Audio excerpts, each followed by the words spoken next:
This is a lecture from OpenTuition. To benefit from the lecture, you should download the free lecture notes from opentuition.com. Corporate governance and auditor regulation. Corporate governance can be defined as the way in which companies are directed and controlled. Now, audit has a part to play in that because, of course, every year the company must publish its financial statements. The auditors do an independent examination of that, report to the shareholders. So at least once a year the shareholders should be confident of getting financial information which will tell them how the company has done and tell them how the directors have performed. But of course there can be over a year between one set of financial statements and next, between one audit report and the next, and an awful lot can happen in a year. And of course there are unfortunately many cases of companies, even very large companies, going unexpectedly into liquidation, perhaps just through bad management, perhaps through bad luck, perhaps through fraud, and a system of corporate governance was essentially tightened, usually or mainly in the early 2000s, to try to ensure that companies didn't go too far off the rails before it was noticed. Now, the Organization of Economic Cooperation Development, that's the OECD, that's a kind of global organization, has got some high-level principles that it would like to see applied to corporate governance.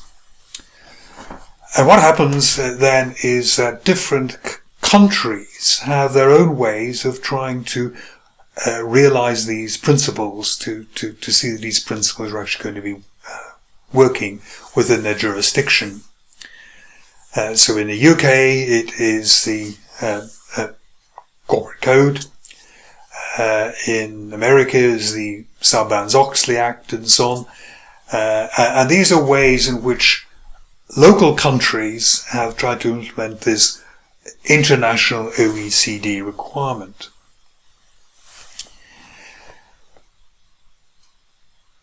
What the OECD wants to see from corporate governance is shown in this slide. First of all, they want a corporate governance system to promote transparent and efficient markets. That the corporate governance should promote, support effective supervision by the directors of the company, but also supervision of the directors and enforcement if rules are not abided by. An inefficient market would be one essentially where the share price didn't properly reflect the real value of the company, perhaps because the directors were issuing statements which were unduly optimistic, and therefore the share price would be much higher than it ought to have been. Obviously that is not transparent. It is not good for any type of market to have wrong values within it. Second, it should protect the right of shareholders. Shareholders, of course, own the company, directors are the people who are day-to-day there running it, and we have this potential conflict between what the directors want to do, what they perceive as good for themselves, and what might it be actually good for the shareholders. In particular, it wants to ensure equitable treatment of all shareholders, including minority and foreign shareholders. So if you have a company which is listed on the UK Stock Exchange, there's perhaps a lot of rumours which go around in the City of London. But if you are an investor, say, based in Sydney in Australia, you simply may not hear those rumours. You will be lagging behind in the information, and that will be unfair. Similarly, minority shareholders can be left out a little bit. If I ran a pension fund and I had 20% of a listed company, inevitably the directors, the finance directors, say, of a listed company, will try and keep on good terms with me because I've got a very powerful block of votes, and might be kind of telling me stuff or hinting me stuff as a 20% shareholder that a kind of 0.000001% shareholder simply wouldn't hear. And that again would be unfair. Stock markets should function properly. For example, insider trading should not be allowed, should be outlawed. Insider trading should be hunted down, if you like, should be detected if possible. There are rules and regulations about announcing when a takeover approach may have been made to you. So again, everyone is sharing the same information. Recognize the rights of stakeholders. Now, notice this here. We've been talking about shareholders a lot. This is recognizing the rights of stakeholders. Stakeholders do, of course, include shareholders, but also you have customers, you have, very importantly, employees, and so on. The idea that there should be some fairness to all stakeholders and the creation of wealth, the jobs, and sustainability is not just to do with stakeholders who are shareholders, it is to do with all stakeholders. Timely and accurate disclosure should be made of all material matters. So if you were a pharmaceutical company and you discover that one of your blockbuster drugs has been making people ill and you have to withdraw it from the market, that's going to be a great hole in your revenue, then you ought to come clean with that. You ought to announce that to everyone as soon as you know. Otherwise, the shares are going to be misvalued in the stock exchange. People are being misled. People may buy into these very high-priced shares only the next day then going to collapse because of information which was held back by the directors. And then there should be strategic guidance of the company. Strategic guidance means long-term. We're not just talking about what profits can they make this year. When you see the word strategic, think about kind of 5 years hence. What are the directors doing to ensure that this company will be surviving and thriving in 5 years' time? How do we monitor management? How do we monitor directors? How is the board made accountable? Because they're at the top of the pyramid. And if they're not held accountable, if, for example, their performance is not reviewed, then how are we going to ensure that everything below them is operating properly? Now, the UK Corporate Governance Code is the way in the UK the OECD principles are kind of realised. For the sake of the exam which you are doing, you can regard the UK Corporate Governance Code as best practice, if you like, or certainly good practice. And you're allowed to talk about what it suggests as ways of implementing the OECD requirements. In the UK, it is what's known as a comply or explain approach. In other words, there is no law, no statute which tells companies this is what you must do. The only companies to which any pressure can really be brought are listed companies listed on the stock exchange, because the stock exchange expects these companies to comply with these provisions in the Corporate Governance Code, or if they don't, have a very good explanation why they're departing from them. And the ultimate sanction of the stock exchange would be to suspend the listing of the company's shares so they could be no longer traded. If you have unlisted companies, there really is no sanction at all, other than perhaps criticism and people being a bit suspicious of them, but there's no real sanction that will make them comply with the UK Corporate Governance Code. Again, in the UK, we have got a principles-based approach. Companies are supposed to follow certain principles. The thing about principles is they can be adaptable to different situations. In America, by contrast, they implemented through the Sarbanes-Oxley Act that is very much a procedural approach. There's really a list of kind of requirements that have to be signed off. very often both by the directors and the auditor. Yes, the company's done this. Yes, the company has done that, and so on. It's much more straitjacketed in a way, and it's actually quite expensive to ensure that enough work has been done that people are willing to sign that off, because there are very severe sanctions if you sign off something on Sarbanes-Oxley and it turns out not to have been right. In the UK, the main principles, these ones here: leadership, division of responsibilities, composition, succession, evaluation, audit risk, internal control, and remuneration. We'll just look at each of these in turn briefly.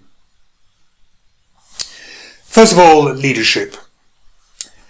The effective board is collectively responsible for the long term, again getting down to that strategy, the long-term success of the company. Collective means the board has to meet. It is not going to be an effective board. It's not going to have collective responsibility. If you have a CEO who goes to one director and kind of gets that person on their side, and another director has a little side-to-side conversation there. So when they come to the board meeting, everything's kind of been agreed. It has to be collective responsibility for the long-term success. Directors should act with integrity, or if you like, honesty. It means a little bit more than honesty. The directors should stand up for what they believe in. The directors should refuse to do something which they believe is wrong. The board should establish the purpose, values and strategy of the company, ensure that the required resources are available, really to put the strategy into effect, that they should identify and manage risk and put controls in place. So, for example, in a jewellery company, one of the big risks is inventory, of course, because you've got small, high-valued items. They have to identify that as a key risk, and then they have to put controls in place, which is going to substantially control the inventory loss. There should be an effective engagement with shareholders. An interesting one. What in fact is probably still the case is that many shareholders take nothing to do with the company in which they've invested, particularly small shareholders. So the annual financial statements come through the post, and many shareholders may not even open them, or if they do, they just look at what the dividend is. And to some extent, shareholders were their own worst enemy. They didn't actively engage with the board. They didn't attend the AGMs. Now, it's up to the board to try and encourage a good two-way flow of information and communication, and certainly the idea of an activist investor, somebody who will go to an AGM and actually ask awkward questions, actually maybe vote against the suggested director's remuneration and so on, is at last becoming a little bit more common. And ensure workplace policies consistent with values and which will support long-term success. For example, it might be certain policies which are there to do with equal opportunities, or certain policies which are there to ensure that raw materials are only sourced from ethical supplies and so on. There, if the board thinks this is important to long-term success, then we have to ensure that this wish, if you like, is translated into policies. Division of responsibilities. One of the problems discovered with some of these companies that went into liquidation was if you had at the top a very powerful, charismatic, perhaps almost bullying chief executive officer who had almost 100% power. Now the corporate governance codes, there should be a clear division, a split at the top between running the board and executive responsibility, in other words, running the board and running the company. Therefore, the roles of the chief executive officer and the chairman should be split. The chairman runs the board, the CEO runs the company, and this should stop. For example, the CEO deciding what should be discussed at the board meeting. Now the chairman will decide what's going to be discussed at the board meeting. The chairman will ensure that every single board member is heard and their views are taken into account. Chairman, as I've said, responsible for the leadership of the board. No chairman should be in post for longer than 9 years. But there should also be non-executive directors. Non-executive directors sit on the board, have got full voting rights in the board, but they have got no day-to-day responsibilities. Therefore, the idea is they can come and they can give advice and they can monitor, they can watch, they can warn, and then they can vote. And because, in particular, their remuneration is not in any way linked to profit, they should be perhaps more objective. The executive directors might want to take a bit of a risk on a particular project, because if it does well, their pay goes up. But of course, risk might not always be good for, or too much risk might always be good for the shareholders. And the non-executive directors should be there to challenge and to question whether that risk is really what the shareholders would want the board to decide on. There should be, in composition, succession and evaluation, a formal and rigorous and transparent procedure for appointing new directors.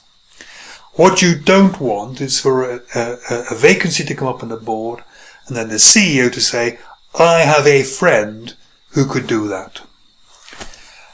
And why would you do that? Why, when you are appointing other people, do you advertise the post, get in CVs, interview people, give the job to the most suitable candidate? You have to do that to the board as well. These people are of key importance to the long-term success of the company. This has to be done by a nomination committee, and the nomination committee is comprised of non-executive directors. The board needs an appropriate balance of skills, experience, independence and knowledge. But we should regularly look at the board. Obviously the company's changing. Obviously the directors may get old, stale, bored and so on. We should continually make sure that we have a board which is fit for purpose, really. The board should undertake a formal and rigorous annual evaluation of its own performance and that of its committees and individual directors. Again, it is common in companies for everybody at every layer to have a review by their manager. But what was happening was you had the board at the top who maybe made a complete mess of launch of a product, a takeover of a company, some sort of PR disaster, and yet they were never reviewed. Nobody ever said to the finance director, how come we run out of cash? Didn't you do a cash flow forecast and arrange with the bank in plenty of time to get a larger overdraft? And all directors should submit themselves annually for re-election. Audit risk and internal controls here. It is important that there are formal and transparent policies and procedures to ensure the independence of both the internal and the external auditor, and therefore the integrity of the financial statements.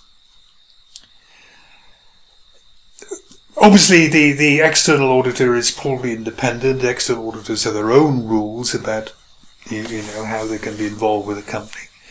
The perhaps tricky one here was the internal auditors, who are employees of the company, who may be beholden in some way to the finance director for their job and their promotion. The board should present a balanced, understandable assessment of the company's position and prospects, and in particular, the board is required to look at the going concern position of the company. Will it survive the next 12 months? And this has to be stated, if you like, as a note in the financial statements that they have indeed looked at this 12-month future, and yes, they think the company should be surviving at the end of that time. They have to manage risk. Manage risk means some way of identifying risk, sometimes some way of trying to quantify risk, some way of saying, well, with that risk I don't want to go there, I don't want it at all, or with that risk maybe I'll try and insure against it, and so on.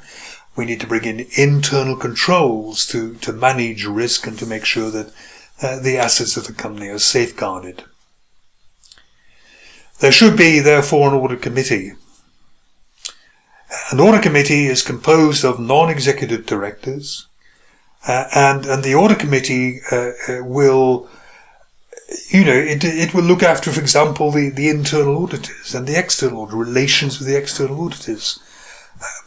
Again, it used to be that the external auditors would liaise with the finance director, but the finance director was maybe the person responsible for the internal control, and maybe the internal control wasn't very good. So the auditors, or even internal auditors, reporting to the finance director, the person responsible for internal control, that internal control wasn't very good, and you had this kind of circular system going on.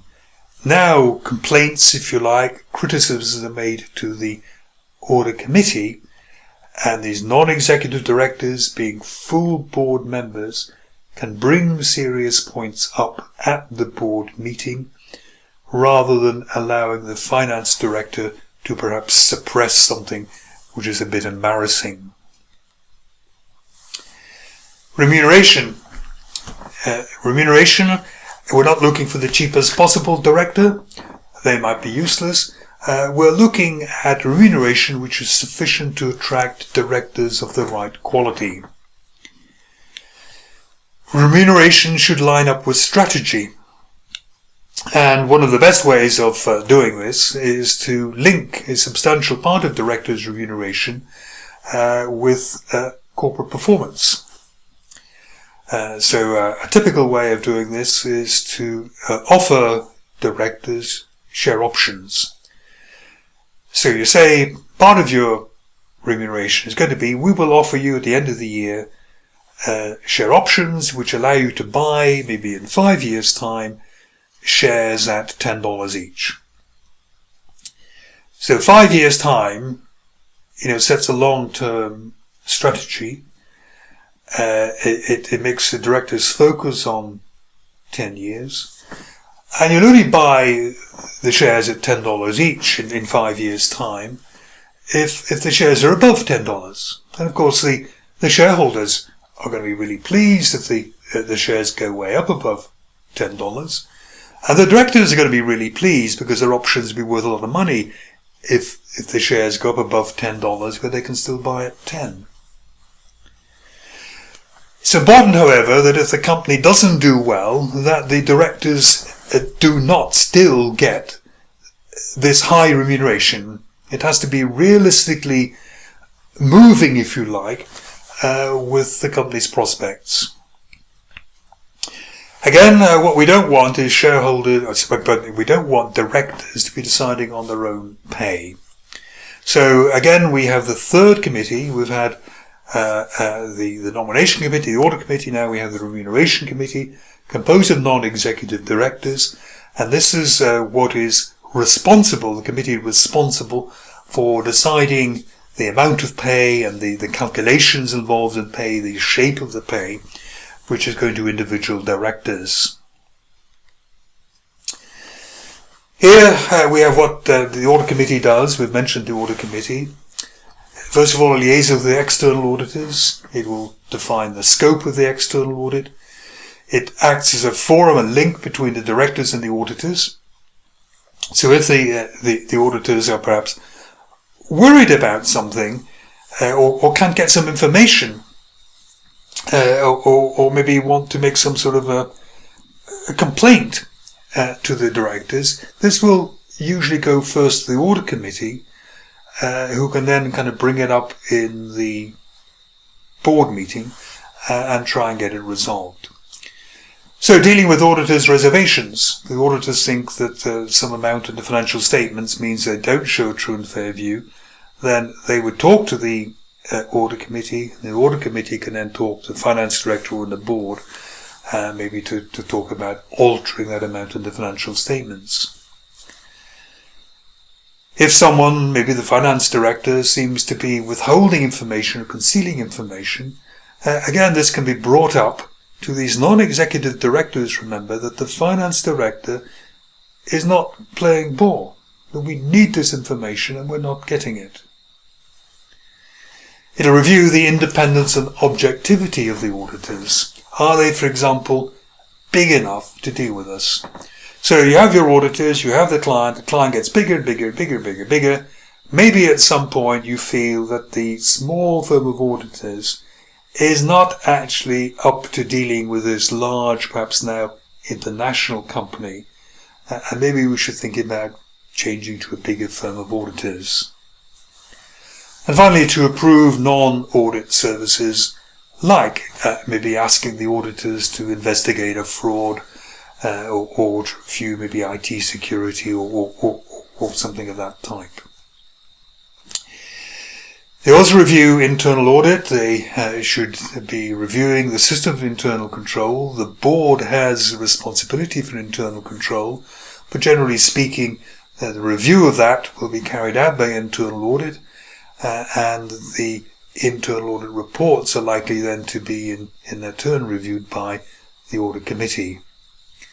And they're also responsible for monitoring the integrity of the financial statements. There should be someone with financial knowledge on the audit committee who should be able to look at the kind of technical matters in these financial statements.